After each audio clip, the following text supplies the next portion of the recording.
वर्तमान में सबसे ज़्यादा समय मूल्यवान है और इसी को मद्देनज़र रखते हुए हमारे एक्सपर्ट्स ने एक टेक्नोलॉजी का इजाद किया जिसे आज हम 3D प्रिंटिंग के नाम से जानते हैं। नमस्कार छात्रों, हमारे इनोवेशन सीरीज़ के एक और रोमांचक और अद्भुत एपिसोड में मैं आपका स्वागत करती हूँ।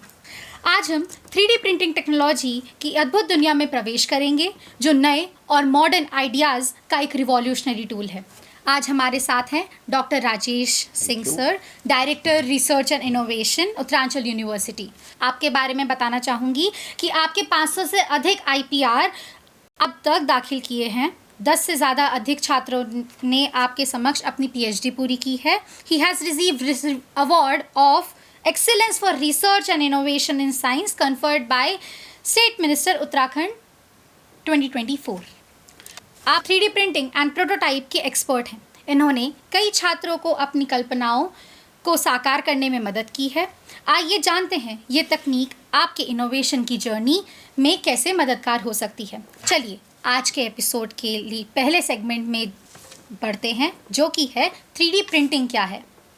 तो सर, मैं जानना चाहूँगी कि 3D प्रिंटिंग क्या है और इसे रिवॉल्यूशनरी टूल क्यों कहा गया है। जी 3D प्रिंटिंग एक प्रोसेस है, बेसिकली एक मेथड है जिसके थ्रू हम किसी भी प्रोडक्ट को की आउटर एस्थेटिक कह लीजिए या प्रोडक्ट को फैब्रिकेट करना कह लीजिए, और ये एक प्रोसेस है जिसमें लेयर बाय लेयर हम लोग एक प्रोडक्ट को जो है फैब्रिकेट करते हैं। अब फैब्रिकेट करने के लिए जो मटेरियल है वो प्लास्टिक हो सकता है, रेजिन हो सकता है या फिर मेटल भी हो सकता है, और पॉलीमर्स, बहुत सारे टाइप के मटेरियल सब डेवलप हो रहे हैं जिसके थ्रू हम जो है ये किसी भी ऑब्जेक्ट को प्रिंट कर सकते हैं।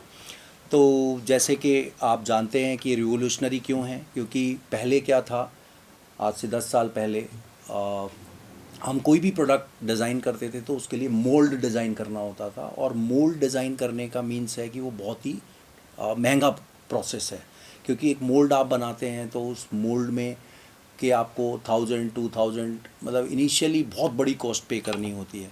तो 3D प्रिंटर आने से क्या हो गया कि यूनिवर्सिटीज़ ने, कंपनीज़ ने अपने 3D प्रिंटर ख़रीद लिए हैं जिससे कि एक दो प्रोटोटाइप वो बहुत लो कॉस्ट में डिज़ाइन कर सकते हैं। तो अब जितने भी लोग इनिशियली में प्रोटोटाइप डिज़ाइन करना चाहते हैं तो वो इस 3D प्रिंटर से उसको लो कॉस्ट में रियलाइज़ करके अपने प्रोटोटाइप को और अच्छे से दिखा सकते हैं कि ये कितना % रिलाइजेबल है। तो ये है, इसलिए लोग कह रहे हैं कि ये रेवोल्यूशनरी प्रोडक्ट है। जी। तो सर, अब 3D प्रिंटिंग के दूसरे सेगमेंट की ओर बढ़ते हैं। 3D प्रिंटिंग के कुछ ऐसे वास्तविक अनुप्रयोग बताइए जिसमें हम छात्र कैसे जुड़ें। जी। जैसे आप देख रहे हैं बहुत सारी फील्ड्स हैं, जैसे सबसे ज़्यादा जो है आप देखें तो हेल्थ केयर में लोग प्रोस्थेटिक आर्म फैब्रिकेट करते हैं, या हम लोग इम्प्लांट डिज़ाइन करते हैं। तो सबसे ज़्यादा हेल्थ केयर में लोग, अब टीथ आपको के शेप का आपने डिज़ाइन करना है तो आप 3D प्रिंटर से उसको डिज़ाइन करके बहुत लो कॉस्ट में बना सकते हैं। ऐसे ही आपने कोई रोबोटिक हैंड डिज़ाइन करना है तो अगर आप इसको मोल्ड प्रोसेस में डालेंगे तो ये बहुत कॉस्टली होगा। तो आप छोटे छोटे लेयर में छोटे छोटे इस कॉम्प्लेक्स प्रोस्थेटिक आर्म के छोटे छोटे पीस बनाकर उनको 3D प्रिंटर से प्रिंट निकाल कर आप फिर उसमें आगे फंक्शनैलिटी, गैजेट्स, इंटरनल इलेक्ट्रॉनिक्स वगैरह लगा के उसको फंक्शनल कर सकते हैं। तो हेल्थ केयर एक डोमेन है। इवन एजुकेशन में अभी काफ़ी ज़्यादा यूज़ हो रहा है। मुझे लगता है कि most of universities are having this 3D printer facility.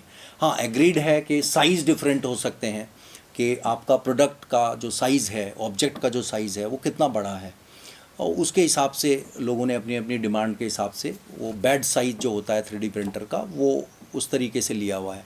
अभी मेटल, पॉलीमर में भी बहुत कॉस्टली, जैसे आपको हेल्थ केयर में इम्प्लांट डिज़ाइन करने हैं तो वो प्रिंटर्स की कॉस्ट जो है काफ़ी ज़्यादा है। तो वन टाइम इन्वेस्टमेंट है, बट एजुकेशन में स्टूडेंट्स को यूज़ करके उनसे लर्निंग स्टूडेंट कर सकता है। इवन मैन्युफैक्चरिंग में भी नट बोल्ट, पहले क्या होता था आपको पूरे मोल्ड प्रोसेस से जाकर डिज़ाइन करने थे, बट अभी वो ईज़िली 3D प्रिंटर से प्रोटोटाइप की फॉर्म में आप दिखा सकते हैं, और एक बार कस्टमर अगर आपको सेटिस्फाई हो जाता है तब आप मोल्ड वाले प्रोसेस में जाकर उसको मास प्रोडक्शन में डाल सकते हैं। तो यस, ये भी है। इवन आर्टिस्टिक वाली जो दुनिया है, आर्टिस्ट लोग हैं वो लोग भी यूज़ कर रहे हैं। सोशल इनोवेशन में भी लोग काफ़ी सारे इस तरीके के 3D प्रिंटेड ऑब्जेक्ट्स प्रिंट करा रहे हैं। तो यही 3-4 डोमेन हैं जहाँ पर ज़्यादा यूज़ हो रहा है, education, health care, manufacturing, even artist वाले, फैशन वेरेबल कुछ इम्प्लांट्स आपने लगाने हैं तो सब 3D प्रिंटर से प्रिंट हो रहे हैं अभी के टाइम में। तो यदि किसी छात्र को अगर इसकी शुरुआत करनी है तो वो कैसे कर सकता है? सिंपल प्रोसेस है। सबसे इम्पोर्टेंट जो है, इट्स नॉट अ प्रोसेस कि आपने कुछ भी पेन पेपर से बनाया और आपने उसको प्रिंट में लगा दिया। नहीं, प्रिंटर को की एक्सेप्टेंस जो है वो सर्टेन फॉर्मेट्स में है, तो उसको उस टाइप का 3D मॉडल भी चाहिए होगा। तो मॉडल आप कहाँ पहले फैब्रिकेट करेंगे, तो आपको एक सॉफ्टवेयर जानना होगा कि 3D प्रिंटर को चलाने के लिए पहले एक सॉफ्टवेयर बना में 3D मॉडल आप पहले बना लें, उसको आइटरेट कर लें जिस भी कस्टमर की डिमांड है या जिस भी पर्सन को आपने डिलीवरी देनी है उस टाइप के डिज़ाइन की, तो पहले सॉफ्टवेयर में उसको डिज़ाइन करते हैं 3D मॉडल। और 3D मॉडल के बहुत सारे टूल्स हैं, फ्यूजन 360 है, सॉलिड वर्क्स है, बहुत सारे हैं, ब्लेंडर है अभी के टाइम में जो चल रहे हैं। वो computer science, even mechanical engineers are having these tools in their course. तो उनको आप सीखें, और सॉफ्टवेयर एक बार आ गया तो सॉफ्टवेयर एक डिफरेंट फॉर्मेट में फ़ाइल क्रिएट करता है। तो प्रिंटर है, उसको .stl फाइल फॉर्मेट चाहिए होता है, तो उस 3D मॉडल को फिर आप एक 3D प्रिंटर में डालें। वो 3D प्रिंटर आपके पास होना चाहिए, और फिर आपने वो उसको फिर उसकी सेटिंग्स फिर करनी होती है 3D प्रिंटर की। तो सेटिंग्स आप करेंगे, किस तरीके से निकालना है आपको सेटल करना पड़ेगा, और फाइनली आप उसका कमांड देंगे तो वो आपको उस टाइप का लेयर बाय लेयर फॉर्म में उसको फैब्रिकेट करेगा 3D प्रिंटर। जी। तो सर मैं जानना चाहूँगी कि 3D प्रिंटिंग की प्रक्रिया कैसे काम करती है? प्रोसेस कह सकते हैं। हाँ जी, प्रोसेस जी। ओके, तो सिंपल है। एक आप जैसे मैंने अभी बताया, उसमें भी सबसे पहले आपको डिज़ाइन आना चाहिए, एक सॉफ्टवेयर सीखना पड़ेगा। सॉफ्टवेयर में ज़रूरी नहीं है कि आप ग्रेजुएशन करते हों, बीटेक कर रहे हों मैकेनिकल इंजीनियरिंग से, तो ही वो सॉफ्टवेयर सीखें। ओपन सोर्स में फ्यूजन 360, ये बहुत सारे, ब्लेंडर, ये काफ़ी फैसिलिटी है। इन सॉफ्टवेयर्स को आप चलाना सीखें। इनसे रिलेटेड ऑनलाइन का काफ़ी सारे कोर्सेस होते हैं, तो आप उनको सीख लें। और कैसे हम किसी 3D मॉडल को डिज़ाइन करते हैं, जो भी पार्ट है उसको कैसे हम 3D में मॉडल में डिज़ाइन करेंगे, वो डिज़ाइन आप सीख लें। फिर जब आप उस डिज़ाइन करना सीख जाएंगे तो करने के बाद उसकी स्लाइसिंग जो एक प्रोसेस है, तो स्लाइसिंग आपको सीखनी पड़ेगी। तो डिज़ाइनिंग हो गया, स्लाइसिंग हो गया, और स्लाइसिंग हो गया देन आपको क्या करना है, प्रिंटिंग जो है वो, जैसे मैंने बताया कि प्रिंटर को आप STL फाइल में देंगे उस 3D मॉडल को स्लाइसिंग करने के बाद, तो वो आपको प्रिंट करके उस टाइप का मॉडल आपको दे देगा। डिपेंड करता है कि आपने किस किस कंपनी का लिया हुआ है। बहुत सारी कंपनी है मार्केट में, इवन बहुत सारे स्टार्टअप्स हैं 3D प्रिंटर जो खुद ब खुद फैब्रिकेट कर लेते हैं। इवन आप देखें तो 3D प्रिंटर का ऑनलाइन ओपन सोर्स मॉडल पड़ा हुआ है, तो उसमें सारा प्रोसेस दिया हुआ है कि वो बनता कैसे है। इवन पार्ट्स वगैरह भी सब अवेलेबल हो जाते हैं, स्टेपर मोटर वगैरह जो हार्डवेयर उसमें लगता है, तो वो सिंपल आपको एज़लोमीटर और स्टेपर मोटर की मदद से आप खुद भी डिज़ाइन कर सकते हैं। बट बेड साइज़ अपना देख लें कि आपको 550 mm बाय 550 mm कितना बड़ा। जैसे अब 3D मॉडल होगा, एक आपने सपोज़ आपने एक मोबाइल फ़ोन का कवर प्रिंट करना है, तो आपको देखना पड़ेगा कि मोबाइल फ़ोन मेरा बेड साइज़ कितना है, तो उस हिसाब से आप 3D मॉडल उसी बेड साइज़ के हिसाब से डिज़ाइन करें। अगर बेड साइज आपके प्रोडक्ट डिज़ाइन करने में छोटा पड़ रहा है तो आप उसकी वो कर लें, उसको सेगमेंट कर लें, छोटे छोटे पार्ट करें, और बाद में उन पार्ट को आप जो है अटैच कर लें। तो ये 3 ही प्रोसेस हैं जिसको हमें समझ आना चाहिए 3D। और सर 3D प्रिंटिंग के इनोवेशन में कैसे, मतलब 3D प्रिंटिंग जो है वो हमारी इनोवेशन में कैसे मदद कर सकता है? देखें, एक्चुअल में इनोवेशन जो है सभी का अपना माइंडसेट है, सबका अपना इंटेलेक्ट है, सबका अपना सोचने का तरीका है।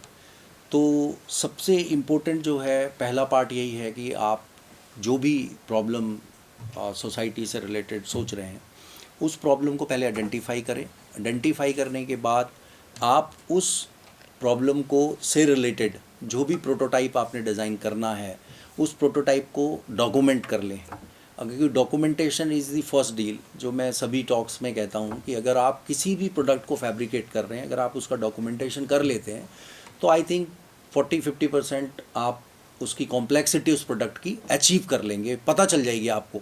तो डॉक्यूमेंट कर लें, डॉक्यूमेंटेशन एक बार आपने कर लिया तो आपको पता चल गया कि मेरे प्रोटोटाइप को डिज़ाइन करने में कुछ इलेक्ट्रॉनिक्स हार्डवेयर की ज़रूरत पड़ रही है, मेरे को कंप्यूटर प्रोग्रामिंग की ज़रूरत पड़ रही है। मीन सिलेक्शन ऑफ मटेरियल वो सबसे इम्पोर्टेंट है।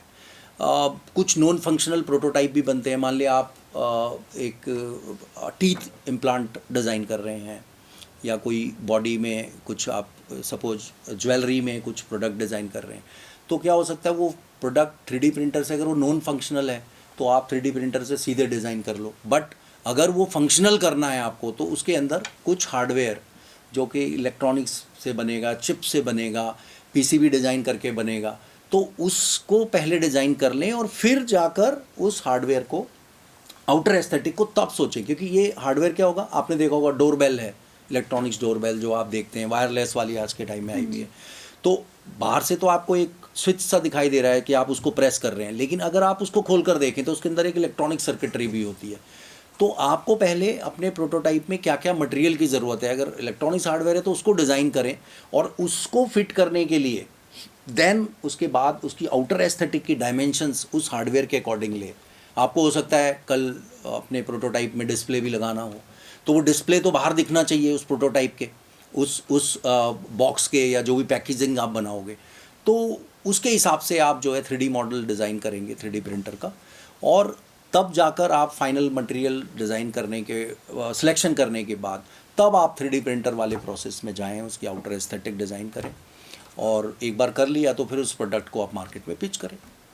और पिच करेंगे तो फंडिंग, एंजल इन्वेस्टर्स हैं, वीसीज जिनको हम कहते हैं, गवर्नमेंट की बहुत सारी स्कीम्स हैं जिनमें अपने प्रोटोटाइप को, अपने आइडिया को आप दिखाएं। हो सकता है कि आपको कोई उस प्रोटोटाइप को और मैच्योर करने के लिए वो फंड मिल जाए। सर, जैसे हमारे दर्शक एक छात्र हैं, तो अगर हम किसी भी चीज़ की शुरुआत करते हैं तो उसमें बहुत सारी चुनौतियाँ भी आती हैं, प्रश्न भी आते हैं बच्चों के। तो आपके हिसाब से कि अगर हम 3D प्रिंटिंग को अगर हम शुरुआत कर रहे हैं, शुरुआती कर रहे हैं, तो उसमें क्या क्या चैलेंजेस या फिर क्या क्या क्वेश्चंस आ सकते हैं स्टूडेंट के, और उनके क्या क्या समाधान होंगे? हाँ, देखिए, अगर आप चैलेंजेस की बात करें तो सबसे पहला चैलेंज तो यही है कि आपको सॉफ्टवेयर सीखना पड़ेगा। सही बात। ठीक है। अब सॉफ्टवेयर्स में आप फ्यूजन 360 सीख रहे हैं या ब्लेंडर सीख रहे हैं या कैटिया, कैड कैम, कुछ भी सीख रहे हैं, सब सॉफ्टवेयर की अपने अपने चैलेंजेस हैं। कुछ स्टूडेंट फ्यूजन 360 को बड़ा अच्छा एकदम लर्न कर लेते हैं, तो सबसे बड़ा जो चैलेंज है वो है आपको सॉफ्टवेयर पे कमांड होनी चाहिए आपकी, क्योंकि बहुत कॉम्प्लेक्स 3D प्रिंटिंग आप हो सकता है आपके प्रोटोटाइप की बहुत ही कॉम्प्लेक्स प्रिंटिंग हो, और उसको डिज़ाइन होने में हो सकता है कि आपको 10 घंटे, 20 घंटे, 25 घंटे, 50 घंटे लग जाएं। तो आपको कॉम्प्लेक्स डिज़ाइन को प्रिंट करने के लिए सॉफ्टवेयर पे कमांड आपको सीखनी पड़ेगी। अगर आपको कमांड आ गई तो उसके बाद 3D प्रिंटर को हैंडल करने के लिए भी आपको प्रॉपर सेटिंग्स, क्योंकि ऐसा नहीं होगा कि 3D प्रिंटर में आपने सीधे एक STL फाइल दे दिया और 3D printer is giving you a print. No, you need to settle down the dimensions, setting करनी पड़ेंगी आपको। वो सेटिंग्स भी आपको एक्सपर्टीज़ की ज़रूरत पड़ेगी। तो सेटिंग्स में अगर एक्सपर्टीज़ हो जाती है तो लास्ट बचता है कि आप उस प्रोडक्ट को जो बना रहे हैं वो उसके लिए जो मटेरियल जो आप लगा रहे हैं, आप PLA आप मटेरियल यूज़ करेंगे या फिर बहुत टाइप के मटेरियल्स हैं, पॉलीमर में प्रिंटिंग करनी है, किस टाइप की प्रिंटिंग करनी है, वो material selection for printing the product और प्रोटोटाइप, वो भी एक बहुत बड़ा चैलेंज है। तो हमें सब जगह पकड़ बनानी पड़ेगी। ओबियस है कि अगर हम 3D प्रिंटिंग की अलोन बात करें तो ठीक है, वो आउटर एस्थेटिक है। आपने एक बॉल डिज़ाइन कर दी, प्लास्टिक बॉल, जो कि बहुत ही मतलब बाउंस करे, इस टाइप का आपने कोई प्रोडक्ट बना लिया which is somehow helping you to improve your mental health, है ना। इस तरीके गैजेट्स हैं छोटे छोटे, वो सब 3D प्रिंटर से प्रिंट होकर बनते हैं। तो आपको मटेरियल सिलेक्शंस भी आना चाहिए कि मैं किस मटेरियल का बनाऊं जिससे वो प्रोडक्ट कॉस्ट इफेक्टिव हो। तो प्रोडक्ट को लॉन्च करने के लिए ना बहुत सारे फैक्टर्स हैं जो आपको ध्यान में रखने पड़ेंगे। जी। अगली सबसे बड़ा सवाल जो मैं पूछना चाहूँगी कि इसमें सर करियर अपॉर्चुनिटीज़ क्या क्या हैं? ओबियस कैरियर अपॉर्चुनिटी हैं। आप देखें सभी सेगमेंट में, सबसे ज़्यादा तो मैन्युफैक्चरिंग को अगर आप देखें, क्योंकि मैन्युफैक्चरिंग बहुत सारे टाइप की मैन्युफैक्चरिंग हो रही है, फार्मा प्रोडक्ट्स की हो रही है, पैकेजिंग की हो रही है, आपके प्रोसेस है, फूड प्रोडक्ट्स की भी पैकेजिंग हो रही है। तो मैन्युफैक्चरिंग की बहुत सारी डायमेंशंस हैं। तो मैन्युफैक्चरिंग में सबसे ज़्यादा यूज़ जो आज के टाइम में है, क्योंकि कंपनीज़ क्या करती हैं, अपना नया प्रोडक्ट लॉन्च करती हैं, तो सबसे पहले वो उसको प्रोटोटाइप करती हैं कि जिससे कि उसको पता चले। आपने 10 पीस प्रोटोटाइप कर लिए और आपने कस्टमर्स को उसके फीडबैक के लिए भेजा, तो वो 10 पीस जो आप डिज़ाइन कर रहे हैं, तो मैन्युफैक्चरिंग सबसे बड़ा कैरियर अपॉर्चुनिटी है। दूसरा ओबियस है एरोस्पेस भी। हम देख रहे हैं जो ये ड्रोन्स हैं, तो ड्रोन्स में जितना भी कंट्रोल यूनिट है या मोटर्स हैं, वो तो हम एज इंडियन कॉन्टिनेंट ये कंट्री के हिसाब से हम देखें तो वो उनको मैन्युफैक्चर करने वाली कंपनीज बहुत लिमिटेड हैं, और वो बाहर फॉरेन में प्रिंट बन रहे हैं वो कंट्रोलर। इंडिया में भी कुछ कंपनीज अभी स्टार्टअप होंगे जो कंट्रोलर या उसका वो बना, लेकिन सबसे ज़्यादा जो इनोवेशंस हो रही है वो हो रही हैं उनके आउटर एस्थेटिक डिज़ाइन करने में, कि उसके विंग्स कैसे होंगे, है ना, प्रोपेलर किस तरीके से डिज़ाइन होंगे। तो वो जब हम डिज़ाइन की बात करते हैं तो वहाँ पर 3D प्रिंटर का सबसे ज़्यादा रोल है। इवन हमारी यूनिवर्सिटी में बहुत सारे एरोस्पेस के बच्चे हैं, मैकेनिकल के हैं, जो इसको एरोस्पेस इंडस्ट्री में, ड्रोन इंडस्ट्री में काम करना चाहते हैं। तो सबसे ज़्यादा इनोवेशन वो डिज़ाइन वाले पार्ट में ही कर रहे हैं, उसके आउटर एस्थेटिक को इम्प्रूव कर रहे हैं, जिससे कि पेलोड जो है वो उसको बैलेंस किया जा सके, है ना। पेलोड कम होगा तो भी ऐसे बैटरी लाइफ अच्छी हो जाएगी। इस तरीके से सबसे ज़्यादा एरोस्पेस इंडस्ट्री में, वो भी ऐसे फैशन में भी मिल सकता है आपको। ये fashion industries are also using pendant jewellery, इस फैशन का एरिया में काफ़ी लोग 3D प्रिंटर का यूज़ कर रहे हैं। तो अपॉर्चुनिटी तो बन जाती हैं। आप देखें बहुत सारे अभी स्टार्टअप्स हैं जिनके पास career opportunity in 3D printing. Like I have heard few my old students, those are in good position in the industries, they are asking from me कि सर कोई बच्चा है जो ब्लेंडर चलाना जानता है, फ्यूजन 360 में पकड़, मतलब फुल स्किल चाहिए। ऐसा नहीं कि मेरे को थोड़ा सॉफ्टवेयर चलाना आ गया और मैंने उसको कह दिया कि मुझे आ गया, नहीं, you should have exposure. How many prototype you have made earlier, कितने बना चुके हैं। इस टाइप के स्टूडेंट चाहिए कि मैंने ग्रेजुएशन में 5 या 10 ऐसे प्रोटोटाइप थर्ड पार्टी के लिए डिज़ाइन किए हैं, तो आपको जॉब मिलने में कोई दिक्कत नहीं होगी, है ना। तो इस तरीके से हम देख सकते हैं। जैसा हम सब जानते हैं कि हमारे सर ने बहुत सारे कई स्टूडेंट्स को मेंटोर किया है, तो आइए सर जानते हैं कि कुछ सर स्टोरीज कुछ अगर आपके पास हो हमारे जी, स्टूडेंट जी। से शेयर करने के लिए। देखिए, मैं बड़े एग्जांपल तो नहीं लूँगा, बहुत हैं जिन्होंने 3D प्रिंटिंग स्किल्स को सीख कर और बहुत अच्छे अच्छे स्टार्टअप्स किए हुए हैं। मेरी प्रायर जिन जिन यूनिवर्सिटीज़ में मैंने काम किया है, वहाँ के काफ़ी स्टूडेंट हैं जिनको मैंने मेंटरिंग की और उन्होंने प्रोटोटाइप में कुछ अच्छा किया। बट कितने सक्सेस हुए वो स्टोरीज़ अभी हो सकता है 3 साल पुराना ही हो, अभी स्ट्रगल फेज में हो। बट ऐसा 20 second for life you can check on Google, आप ढूंढ सकते हैं। 20 सेकेंड फॉर लाइफ एक प्रोडक्ट था जिसमें आप अनबिलीवेबल हमने 3D प्रिंटिंग में, मतलब so many iteration we did in corona, और हमने बहुत सारे डिज़ाइंस, क्योंकि हम कर रहे थे कि कैसे सेफ़ डिस्टेंस WHO की गाइडलाइन के हिसाब से कि 2 पर्सन के बीच में कैसे सेफ़ डिस्टेंस हो, जैसे हम बोल रहे थे ना 2 मीटर या 20 फीट से डिस्टेंस रहनी चाहिए। तो हमने 20 सेकेंड फॉर लाइफ एक बनाया था पेंडेंट टाइप का।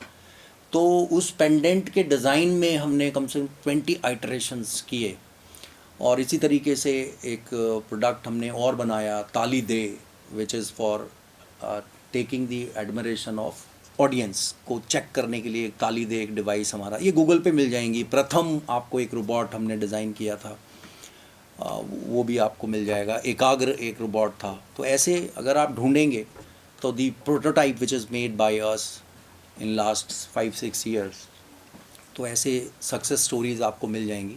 एक कवच करके भी एक था।